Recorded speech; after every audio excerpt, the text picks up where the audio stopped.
It's not black or white. It's not black or white. It's not black or white. It's not black or white. With Tim Stevenson and Diane Blakeley. Not black or white. It's not black or white with Tim Stevenson and Diane Blakeley. A lot of like young kids, and you can correct me if you think I'm wrong on this, but a lot of them are like coached by other people. You're going to do this, you're going to do that, and it's not necessarily the kid that wants to do it. So the timing's a big factor, but your willingness to learn and be instructed. Because I think some kids aren't instructable by the time they get to Hollywood. Yeah. They've got too many people already in their ear saying, you're the best, you do this, you do that. And then when somebody gives them direction, they're not good at direction. Well, because you always have to understand there's always someone better. Yep. No matter what. Oh, yep. There's always someone better. There's always going to be somebody. There's as much like, there was a humbling moment. I remember I was speaking to one of the singers. We were at an event. This is like not that many years ago. And he goes, you know what's funny? He goes, you were cocky. And I was like, I wasn't cocky. I was confident.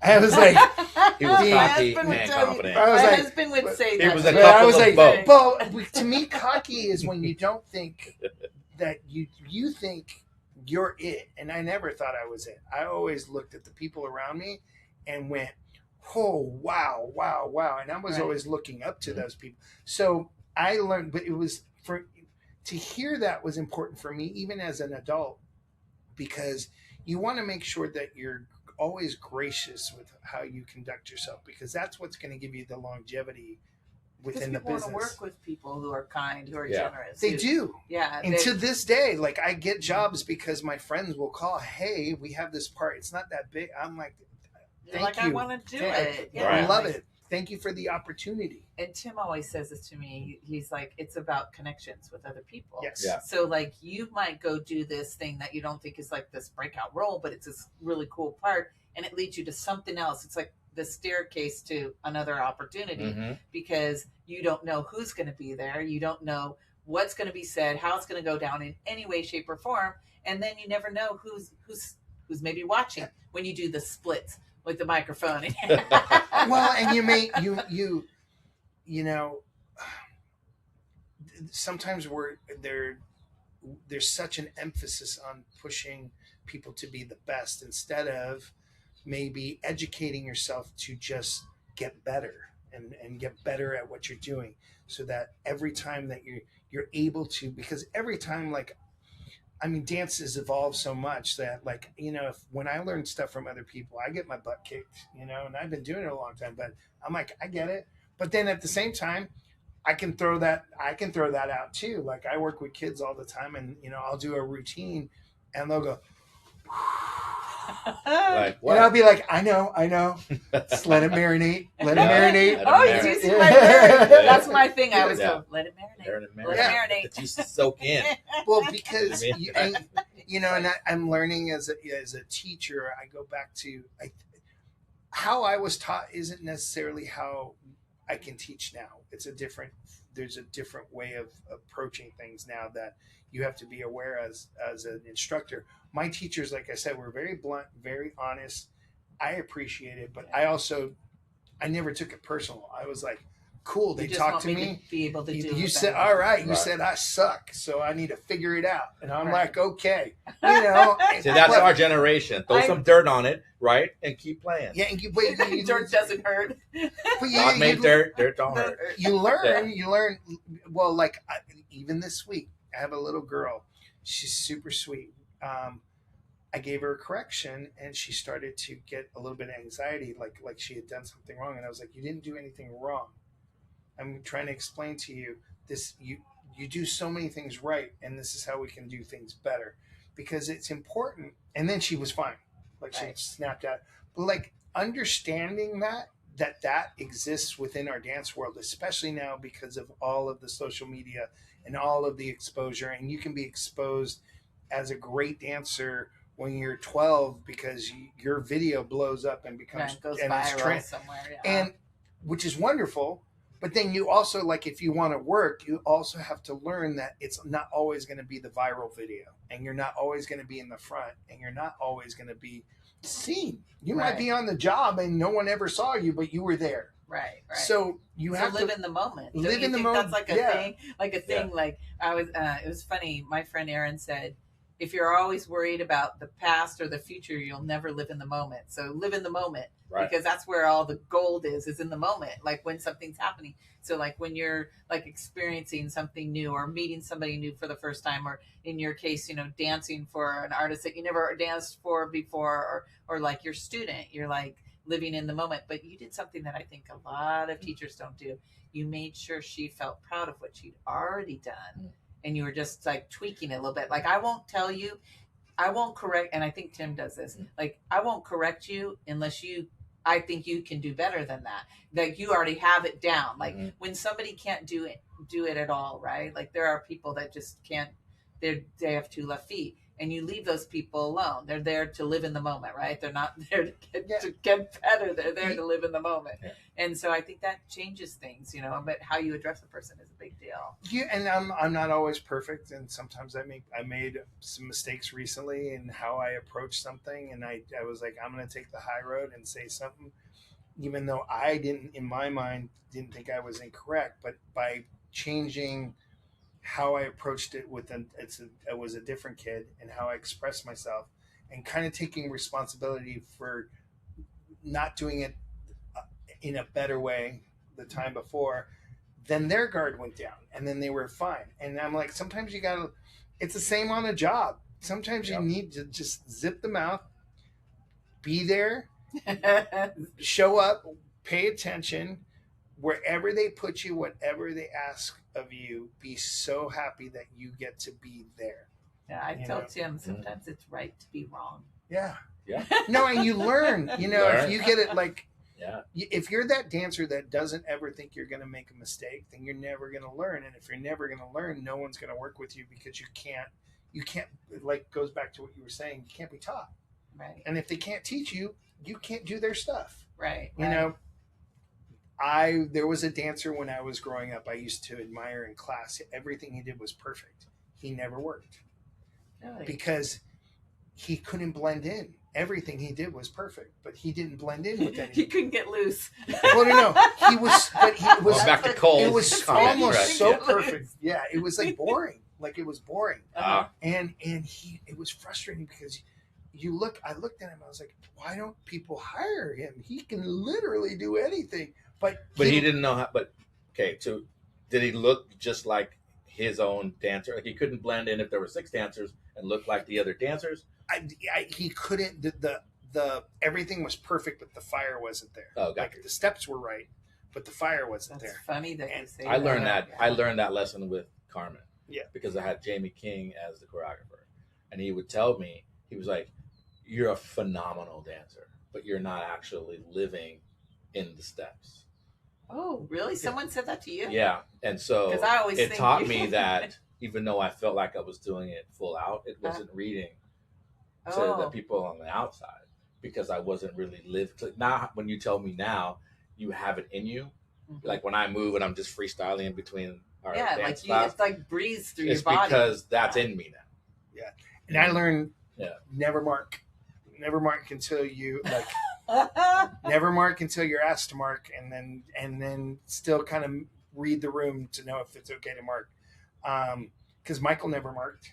Like, he would be like, remember I was telling you about that the other day, because I always want to do it full out the whole time. You get tired when you do. I'm a big, hot, sweaty mess, and I'm like, but I'm not going to mark it. I'm not going to mark it. I'm going to do it full out until I can't anymore. And Michael, we would do the show, like this 2.5 hour show 4 times a day, and with a break in the middle, and for like weeks, like a month, we rehearsed like that.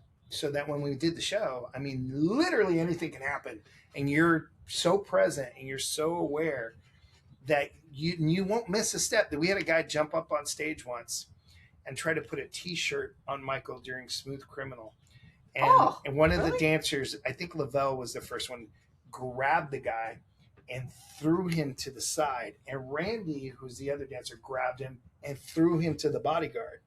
And then stepped into the step, and I was like, dude! I was like, that was smooth. That was dope. Wow, and then Michael came to my side of the stage. The concert's happening. He goes, He goes, who was that? And I was like, oh, that's Lavelle and Randy. They're on the other side. He goes, will you tell him I said thank you? Aww. And like, he didn't have to do that. He didn't have to come over and like look to say thank you in the middle of a show. That's crazy. Right. I get all happy because I like go and get a sip of my water bottle and I can find where to pick in, you know. Meanwhile, you guys are upping me. Checkmate, by like moving a human being. No, that was wild. I was watching. I was like this. What is happening? We're in the middle of Smooth Criminal. And I was like, we all slid at the same time. And I was like, ooh. I was like. Did you guys have hats in that dance? Yes, we did. Yeah. I don't know how they stayed on, too. Like, we learned. Did you flip them and then they drop them on your head? You learn how to, like, wear them on it. So you always covered one eye. So you really? only have one eye like that. That was the style. And then you made sure that it was on there. Because the hard part about Smooth is you take your hat off and you have to put the hat on. And you have to make sure that the hat doesn't fall off during the fastest part of the breakdown. Right. Gotcha. That... I'm trying to control my geekiness right now because I am like geeking out that you did. This is my all-time favorite dance ever was to Smooth Criminal, and I'm like in awe. I'm trying not to act like a dork. Vincent Patterson, who choreographed that video. This is something, again, that I learned. He goes, we're not dancers, we're characters. You're characters throughout this whole entire piece. He goes, so like from the beginning of this to the end of this, you have to have an arc. You have to have like something, you know, creatively that's motivating your character to do all the things they're doing throughout. You have to, and I'm like, I'm 17 going, I don't know what all that. Okay. But then I started watching people, and I'm like going, whoa, they're like way in it. They're like, everybody's committed. So I was like, I'm going to just dive in and do the best I can. So I was always given opportunities to be around Michael in the video. What was your story in Smooth Criminal? What did you envision? So like if you had to think about it, do you remember what you made yourself think about?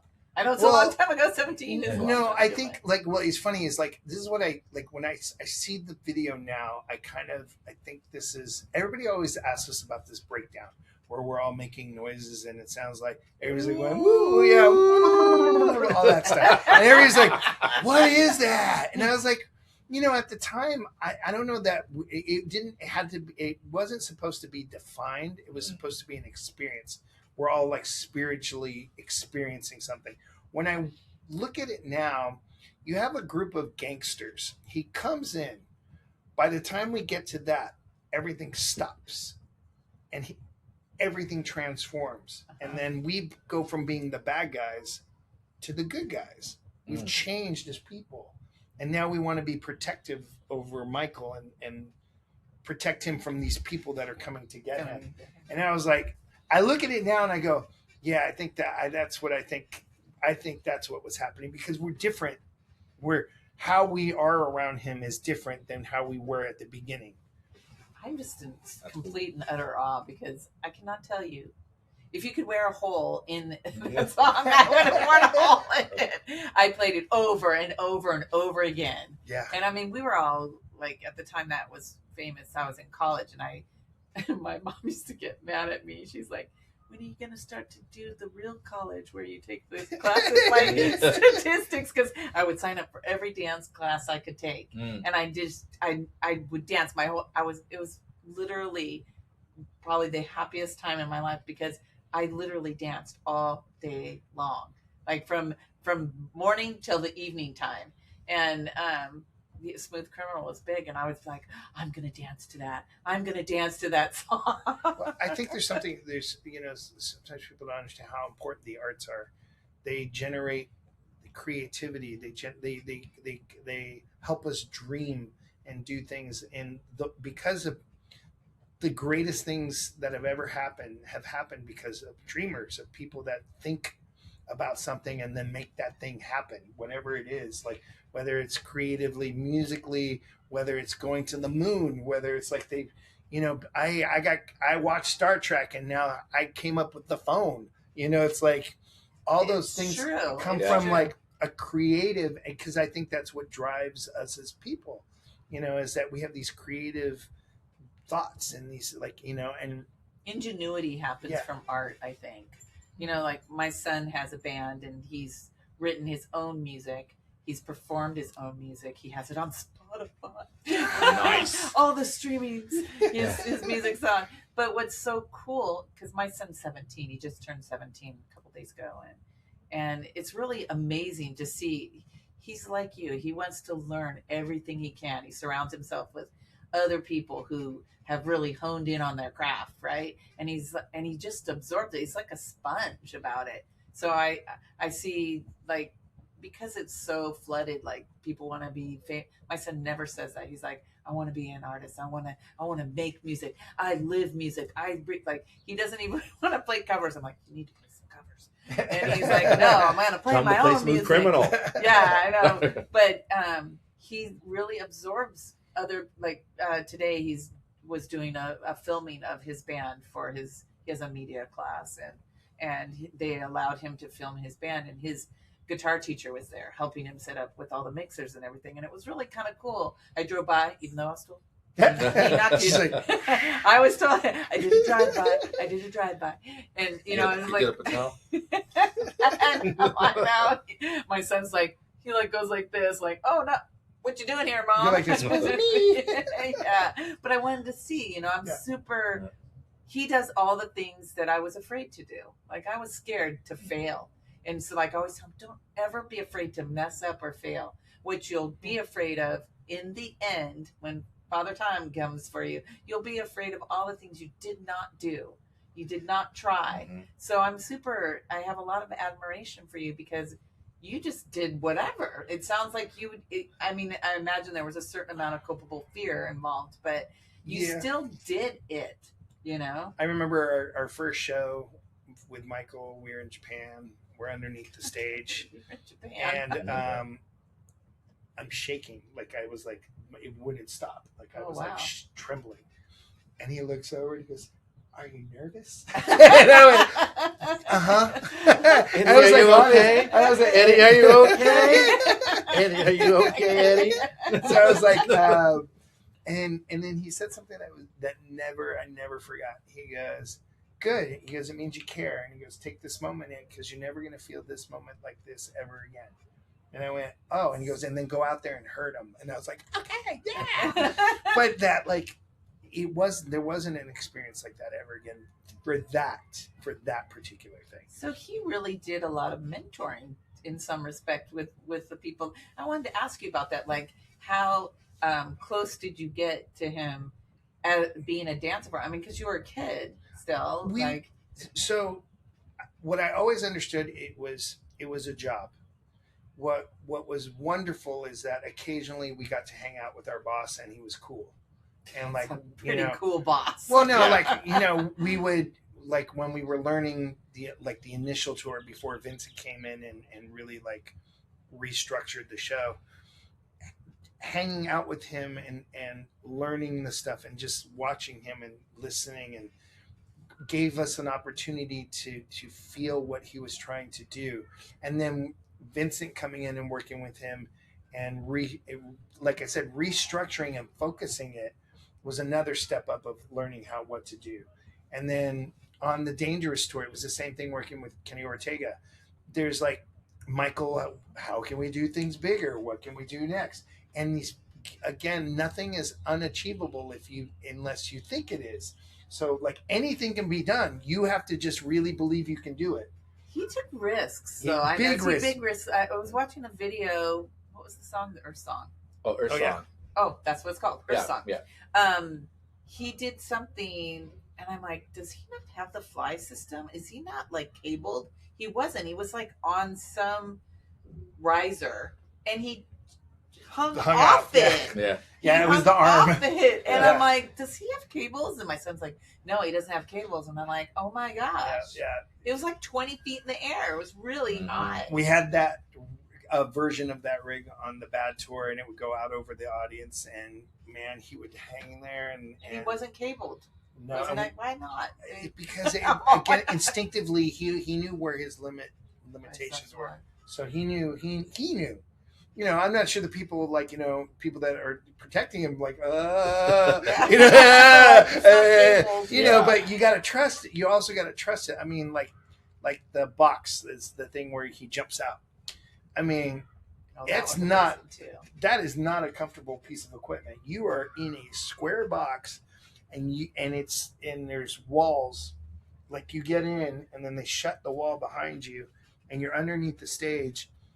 And then the first time they just lift you up so that you get an idea of how it feels, and you have to keep everything in close because you can hit something on the way out and you could hurt yourself. So then they take you down and then they pop you once. They just do it at 1 speed. And then once you get to full speed, I mean, you jump as you reach the top. How high in the air were you? We never did it. Oh. They did it later in the other tours, but I got to test it, and it's you're above a person. Like at 6 like feet? You're like way up, and you have to jump and you lift your legs and then you land, and so it's fun. Like you tuck because they tell you tuck, and as soon as it hits, you jump so that you release and then you pull, and then when you land, but that feeling that you get when you land and people freak out is crazy because you're like, that was another thing, sitting on the side of the stage and getting to watch him and watch how he conducted the audience like it was another thing, like it was part of the music. Everything live too. Like Cole was talking, he goes, when he's singing right there on Earth Song, which I think is probably less popular than like Billie Jean and all the other songs that everyone knows so well.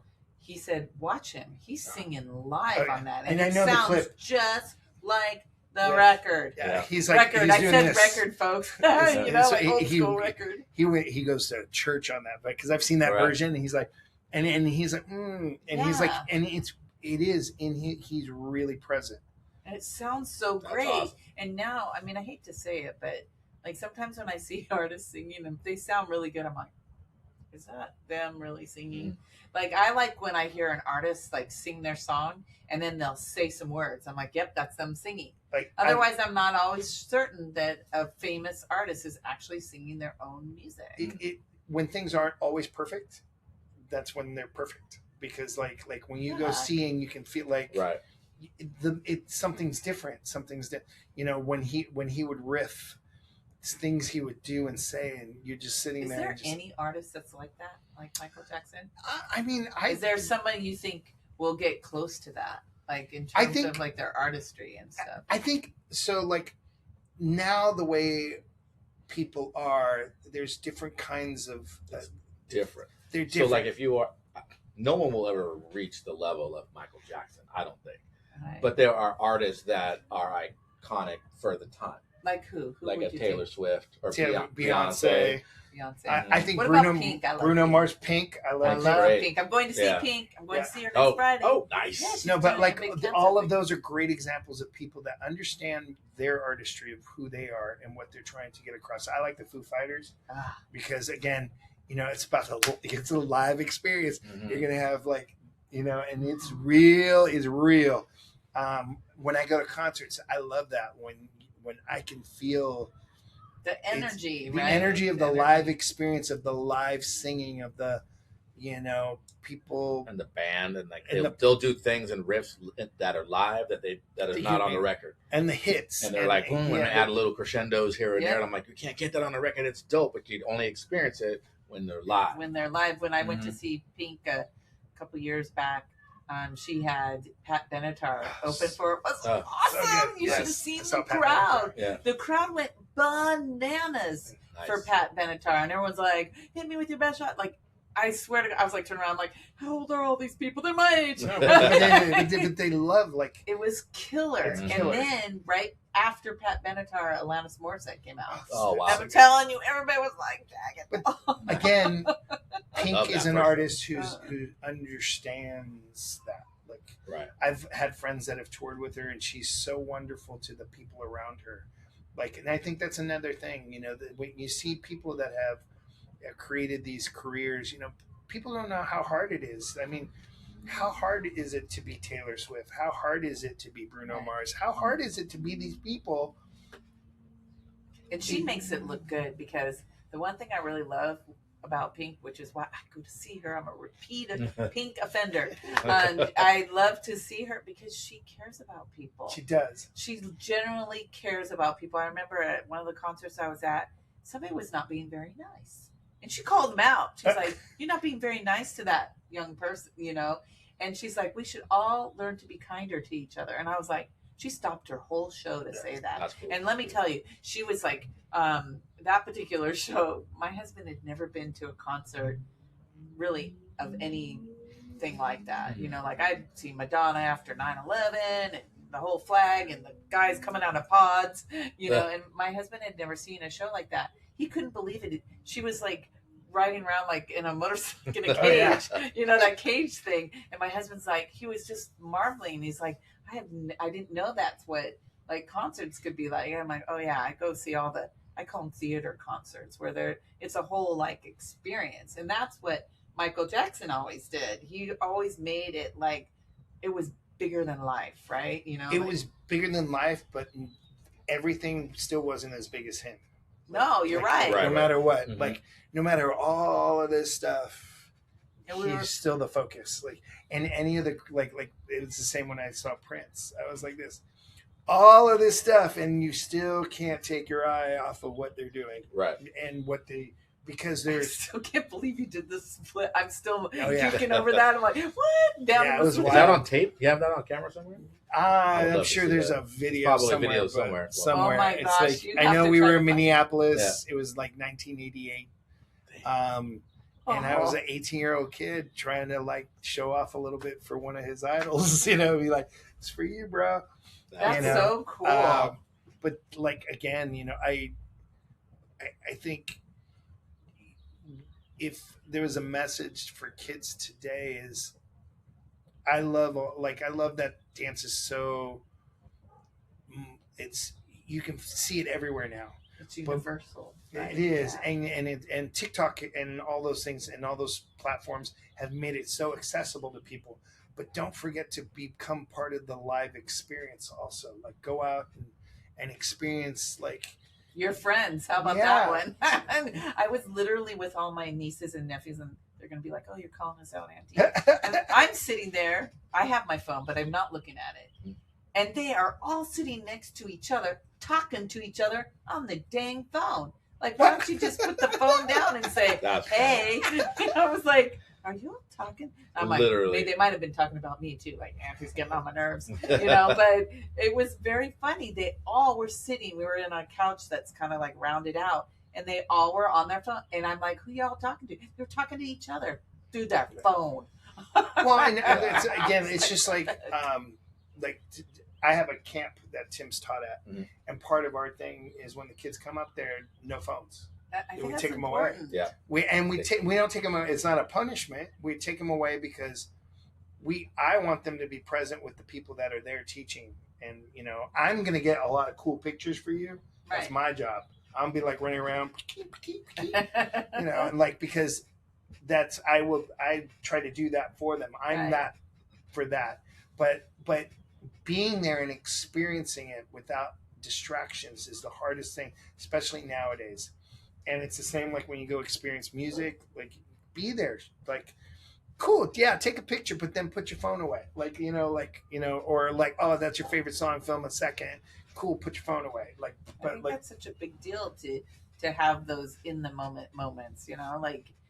Or you'll miss it. Like you're trying to take a picture, you miss what someone's thinking about. Right. And you miss like the coolest thing that ever happened because you were looking here trying to take this. Right. So you're looking through this screen, and then this really cool thing happened over here that you missed. Right. So question for you: of the tours of the different ones you did, which one was your favorite? Like, or was there a favorite? Can you dissect it like that? Or I mean, because I think it's all about the people, right? But Bad was special because it was the first, like, for me, like the first huge we went everywhere. I got to see places I never thought I'd ever see in my whole life, and I was 18. Where did you go? Where did you go? We went to Europe. We went to Japan. Wow. We were all over the United States. It was the only time that Michael toured the United States by himself. Really? It was on the Bad Tour, and then never did it again. Why? On the Dangerous tour, we started the Dangerous tour in Europe, and then he never came back to do the States, and stuff started happening. And I think it's the people not appreciating the person, and then not understanding the person, and not like. I know they just made a big deal about everything that poor guy did. Like, you just thought, leave him alone. Well, he wrote a song called "Leave Me Alone." Yeah. Hey, but like because I think, we sometimes hold these people up, but we're quick to tear them down, and we have to understand that everybody has good days, bad days, and if you really. Like, I love the fact that the film has brought so much positive attention to all of the things that were special and wonderful and awesome. And that's a cool thing, especially because that's what I experienced. Right. So I focus on those things because that's what I choose to focus on. It's not black or white. It's not black or white. It's not black or white. It's not black or white. With Tim Stevenson and Diane Blakeley. I'm Black or White. It's not black or white with Tim Stevenson and Diane Blakeley.